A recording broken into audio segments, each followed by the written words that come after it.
안녕하십니까 성도 여러분. 이번 시간은 이번 주 첫째 시간이고요. 또 이렇게 부활절 후에 그 첫 번째 묵상 기도 시간인데요. 주님께서 주시는 그 부활의 그런 기쁨, 그리고 이 죽음까지 이기시는 그 예수님의 그런 부활의 능력과 치유의 역사가 우리들의 삶에 더욱더 넘쳐나서 우리의 모든 그런 아픔과 또 연약함들이 치유되고 또 회복될 수 있는 기간이 되었으면 좋겠습니다. 오늘 묵상할 말씀 그 본문은 민수기 11장 16절부터 35절이고요. 제목은 탐욕의 무덤이 된 광야입니다. 오늘부터 우리가 다시 이렇게 묵상하게 될 그 민수기에 대해서 이렇게 잠깐 살펴볼 것인데요. 그 책 제목은 1장과 26장에 나오는 두 번의 백성의 숫자를 센 그런 그 일에서 그 민수기 백성의 수를 센다. 그래서 그런 그 제목으로 이렇게 민수기라는 그 책 제목을 붙였는데요. 아마도 그 내용을, 민수기의 내용을 가장 잘 나타내는 책 제목은 유대교 랍비들이 그 민수기 1장 1절의 한 구절에 착안한 것, 곧 히브리어로 베미드마르, 한국어로는 광야에서라고 말할 수 있습니다. 그래서 이렇게 민수기도 그 괜찮지만은 이렇게 광야에서라고 이렇게 히브리 이 랍비들이 붙이는 그 제목이 더 내용에는 더 부합된다고 말할 수 있습니다. 왜냐하면 이 책의 주요 내용은 민수기 10장 11절에 나오는 대로 출애굽 후 둘째 해에 시내산에서 출발하여 40년 후 가나안 땅과의 경계선이 되는 요단강 동편 모압 지역에 이르기까지의 매우 긴 광야에서의 방랑 기간 동안의 이야기이기 때문입니다. 사실 출애굽 당시 이스라엘 백성이 살던 애굽, 곧 이집트 고센 땅에서 당시의 가나안, 곧 현재의 팔레스타인까지는 직선거리로 불과 320km밖에 안 된다고 합니다. 포장이 잘 된 현재의 고속도로로는 약 8시간이면 달려서 갈 수 있다고 하고요. 당시에 열악한 도로 상황을 감안해도 도보로 가면 빠르면 10일, 늦어도 한 달이면 도착할 수 있는 거리라고 합니다. 출애굽기 13장 17절을 보면 하나님께서 북쪽에 지중해를 따라 만들어진 블레셋 사람의 땅의 길, 곧 가장 빠른 지름길로 그들이 갈 경우 이집트군의 추격을 쉽게 당하게 될 것이기 때문에 남동쪽에 홍해를 통해서 가도록 하셨다고 하는 것으로 보이는데요.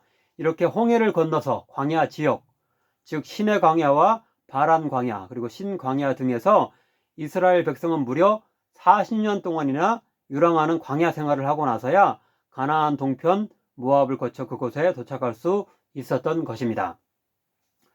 본문이 나오는 민수기 11장에서 14장까지는 그들이 그렇게 긴 광야 생활을 하게 된 이유를 설명해 주는 사건들이 집중적으로 4개나 나오는데요. 곧 그들은 하나님께 사사건건 원망과 불평을 했기 때문에 그 기간이 길어졌던 것입니다.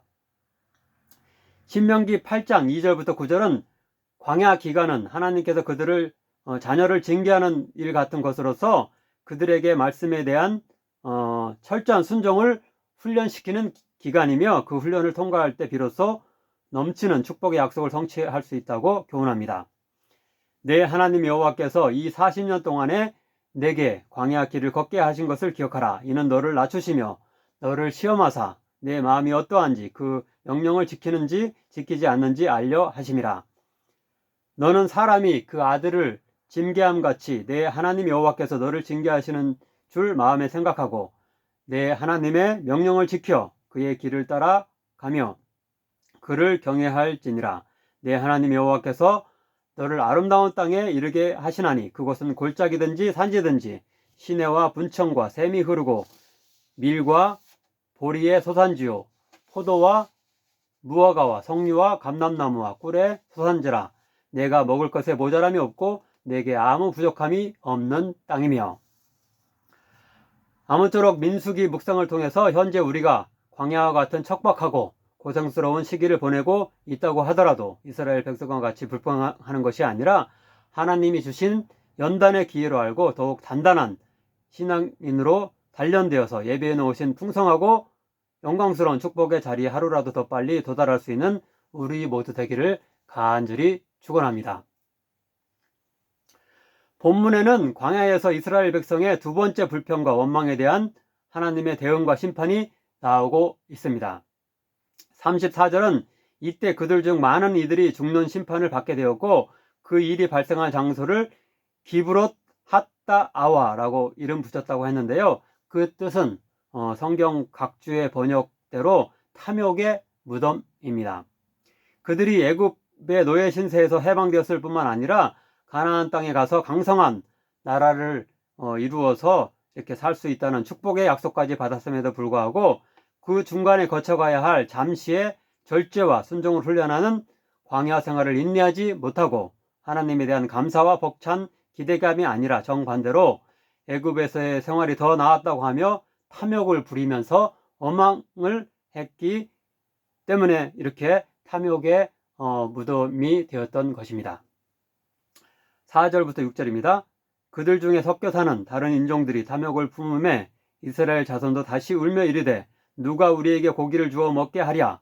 우리가 애굽에 있을 때에는 값없이 생선과 오리와 참외와 부추와 파와 마늘들을 먹은 것이 생각나거늘 이제는 우리의 기력이 다하여 만나 외에는 보이는 것이 아무것도 없도다 하니. 10절 이하를 보면 모세가 그들의 그런 불평을 듣고 하나님께 탄식하는 이야기가 나오는데요.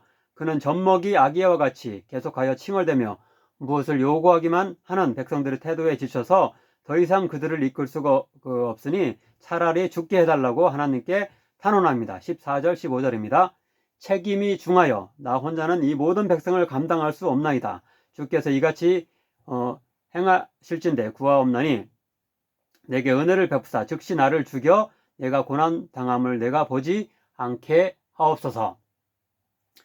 이어지는 오늘 본문 16절과 17절 그리고 24절에서부터 30절에는 이런 모세의 탄원에 응답하여서 하나님이 모세를 위하여 백성 중에 장로 70명을 택하여 잠시 예언을 하게 하는 등의 성령의 능력을 부어주셔서 모세를 돕는 지도자로 임명하시는 이야기가 나오고 있습니다.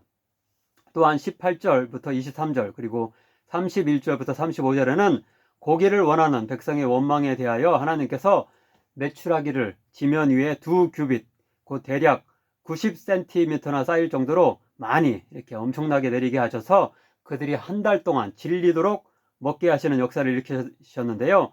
이 일은 하나님의 축복이 아니라 심판으로서 그들이 메추라기를 입에 넣어 씹으려는 순간에 그 불평하던 자들이 죽게 되었고 그것이 탐욕의 그런 매장지 무덤이 되었다라고 이렇게 결론 짓고 있습니다. 아무쪼록 우리들은 당장의 세상적 탐욕 때문에 잠시 동안에 하나님의 연단 과정을 견디지 못하여 이렇게 심판받는 자들이 아니라 인생의 광야 기간을 축복을 받기 위해서는 반드시 거쳐야 할 필수 코스로 알고 기꺼이 받아들이며 절제와 겸손과 순종을 훈련하는 기회로 삼는 단단한 믿음의 소유자 되기를 간절히 바랍니다. 기도하겠습니다. 사랑의 하나님, 이스라엘 백성의 광야 생활을 통해 현재 우리의 공경에 대해 생각해 볼 수 있게 하시니 감사드립니다. 하나님을 믿지 않았던 시절이 더 좋았다고 하며 잠시 잠깐의 연단 과정을 참지 못하고 하나님을 원망하며 구원의 축복에도 탈락하는 자가 되지 않게 하소서. 하나님이 이미 주신 구원에 감사하며 앞으로 있을 천국에 보다 더 큰 축복을 기대하고 광야 생활을 단지 인내할 뿐만 아니라 오히려 기쁨으로 받아들일 수 있게 하소서. 예수님의 이름으로 기도하옵나이다. 아멘.